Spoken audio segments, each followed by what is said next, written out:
gue Melinda. Gue Fenya Adi Suryo. Gue Citra. Gue Chris. Gue Topas.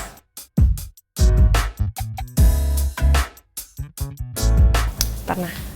Gue pernah digodain bencong, pernah digodain gay, pernah digodain perempuan juga. Zaman sekolah, ya cuman dikata-katain kayak, bodinya gini, apa yang gitu-gitu. Tapi ya pas di jalan gitu ada mas-mas lah biasa yang kayak udah pernah cobain ini Bali belum gitu kata-katanya kayak Dulu kayaknya pernah gue dulu dikatain kurus, mungkin body shaming ya. Pasti suka ada yang DM yang, semalam aku mimpin kamu, paginya basah.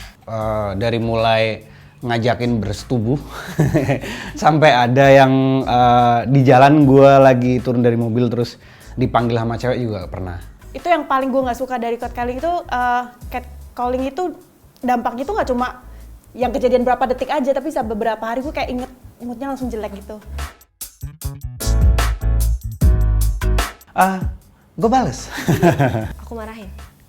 Gitu nggak enak cuma kalau sama temen-temen ya udah diemin aja kayak pura-pura nggak denger gitu walaupun Ya udah, gue nggak bisa ngapa-ngapain juga. Mau balas juga nggak gue balesin, gue cuekin sih sebenarnya. Waktu itu pernah sih kayak tukang parkir, aku marahin aja gitu. Maksudnya nggak sopan kayak gitu, kan kita juga kadang suasana hati kan kadang kalau misalnya lagi nggak enak apalagi kan.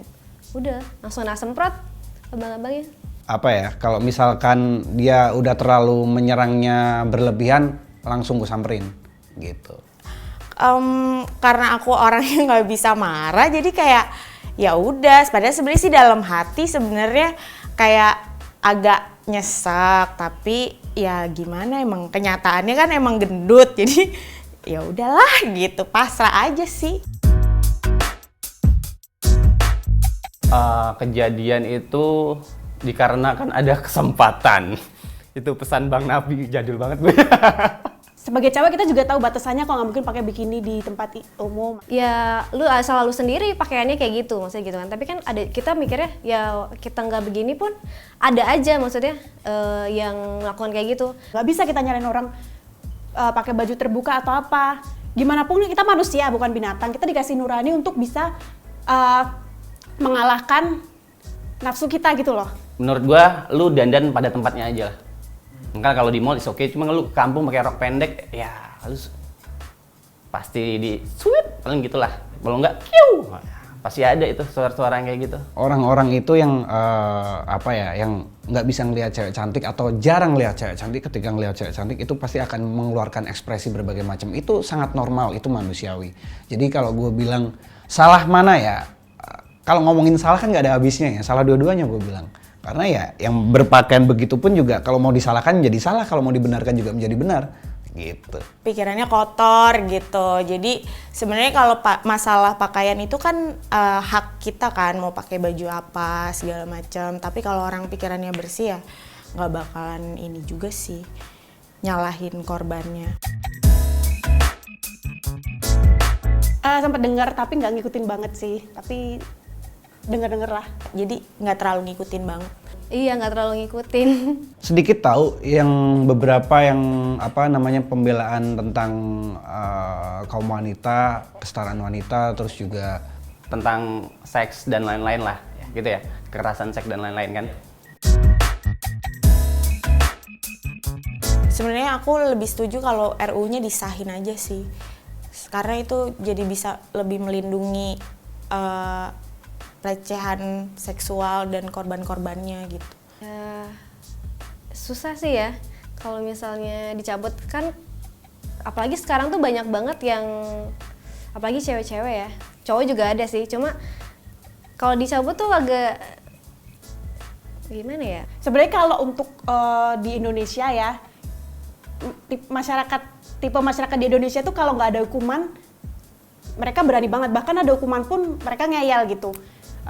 Jadi memang aku setuju kalau itu ada sih, karena Salah satu tameng kita buat menghadapin orang-orang pelaku bejat-bejat kayak gitulah. lucu sih, maksudnya ngomongin masalah PKS gitu ya. Semua orang kalau ngomongin perempuan, ini gue bisa diserang orang banyak nih. Tapi gue cuma mau meluruskan pelecehan seksual, terus kekerasan, KDRT segala macam. Tidak semuanya pelakunya adalah laki-laki. Kadang laki-laki juga bisa mendapatkan kekerasan gitu. Baik misalkan ya, dikatain misalkan bau, itu nyakitin buat laki-laki gitu. Kayak misalkan kamu kurang perkasa, itu menyakitin buat laki-laki sebenarnya gitu ya. Kadang kan kekerasan atau menyakiti itu tidak hanya secara fisik, batin pun seperti itu. Bukan hanya korban ataupun tidak hanya pelaku, tapi dua-duanya harus diedukasi gitu, memantaskan diri lah. Iya udah lu tobat men, 2020 nih, bentar lagi kiamat, banyak-banyakin sholat. Hukum alam itu ada, kadang bukan kita sendiri yang kena, tapi keluarga terdekat. Nanti kayak misalnya dia udah nikah, terus ke anaknya sampai digituin sama orang, perasaan dia gimana kayak gitu, sama orang tuanya gimana gitu. Ya lebih tahu menjaga mulut, lebih menjaga mulut aja sih gitu. Kalian yang memang laki-laki yang memang istilahnya tanda kutip nafsuan gitu ya kalau melihat cewek gitu ya, bekerja dengan giat, kalian bisa beli di tempat-tempat yang sama-sama mau gitu.